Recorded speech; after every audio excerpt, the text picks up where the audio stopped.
Joining me now, Democratic Senator Jeanne Shaheen from New Hampshire, who serves on the Foreign Relations and Armed Services Committees. First of all, what is going on the Senate floor? It sounds as though they're going round and round with Mitch McConnell talking about the defense bill, which has widespread support, probably enough to override the veto. And then, of course, Chuck Schumer getting up and saying that the stimulus checks should be voted on first. Well, on the defense bill, we saw in the first vote that we had yesterday, 80 people voted to proceed to override the president's veto of the defense bill. So I'm hopeful that that number stands and that we will, with a strong bipartisan vote, override his veto, the first veto we've seen of the defense bill by any president. And in terms of the $2,000 checks, it's really unfortunate that President Trump didn't get involved in the negotiations sooner, when his White House and Secretary Mnuchin, who were negotiating, said that all they could come up with was the $600. Clearly, people need help. It's really unfortunate that Mitch McConnell has continued to block that help. You know, the way we got the COVID relief bill done, the way we got the CARES Act done earlier in the year, virtually every proposal that has been passed to help people who are struggling in these difficult times has been through bipartisan support. We should be able to get together. The people of this country expect no less than to have us work together to address their struggles. And that's what we should be doing now, rather than Mitch McConnell going to his partisan corner saying, there's no way I'm going to support these $2,000 checks, even though Democrats and the president think we should. Now, President-elect Biden has strongly criticized the administration for the Pentagon and OMB. He says slow walking, stalling, not holding transition meetings critical to national security. Is he right? And how concerned are you about this? He is very right. And as we look at some of the things that are happening right now in the world, the Iran talking about their concerns about our B-52 bombers that are flying over the Middle East and suggesting that they may take some action on the anniversary of Suleiman's death, I think is very concerning. I think it's very concerning. The president's talking about declassifying documents with respect to China.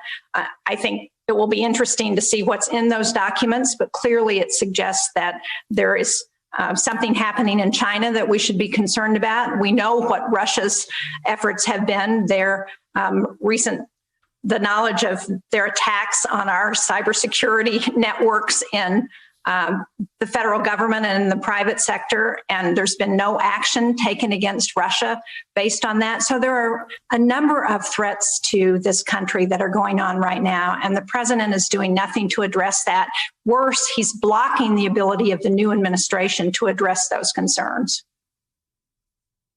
And NBC has confirmed a report originally in the New York Times that Secretary Pompeo is considering a plan to designate Cuba as a state sponsor of terrorism, which would greatly complicate any plans by the incoming Biden administration to relax increased pressure and sanctions on Havana. Well, again, it's more efforts by this administration to try and change things as they're going out the door to make it harder for the new administration to address the crises that we face, very real, both domestically and abroad. And you know, it's just unprecedented in our history that we see a president and his administration, his Secretary of State, taking these actions that will influence what happens in the new administration. That should be done by the incoming administration to make those evaluations.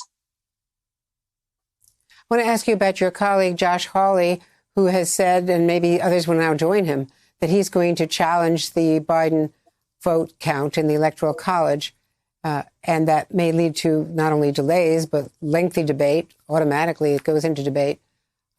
What is your response to what Senator Hawley is doing?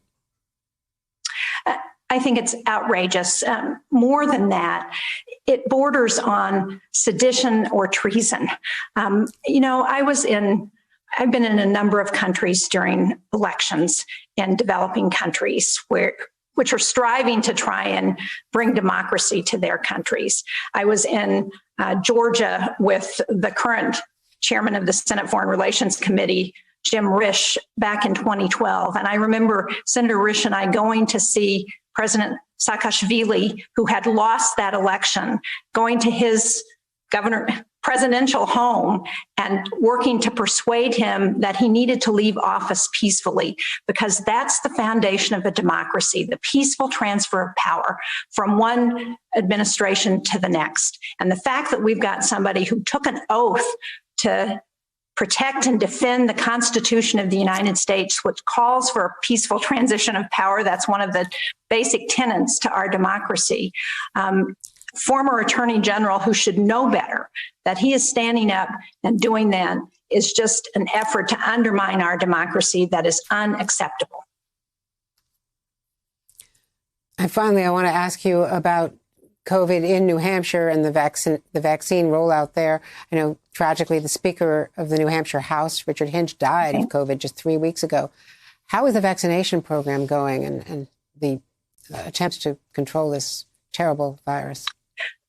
Well, it's moving forward, and New Hampshire, like so many states, are trying to ensure that our healthcare workers are vaccinated first, followed by first responders, and then people in our long-term care facilities where they have been hit very hard. We did not get the number of doses that we had originally hoped to get in the first round, but we're moving forward, and I think we want to encourage everybody to continue to do all of those other safety measures that we're being told to do while we're waiting for the vaccination, to continue to wear a mask, to social distance.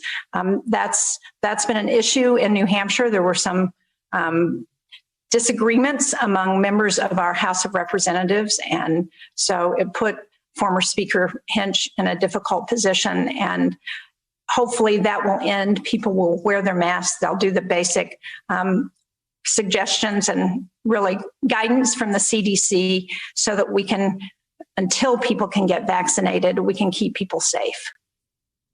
Hey there, I'm Chris Hayes from MSNBC. Thanks for watching MSNBC on YouTube. If you want to keep up to date with the videos we're putting out, you can click subscribe just below me or click over on this list to see lots of other great videos.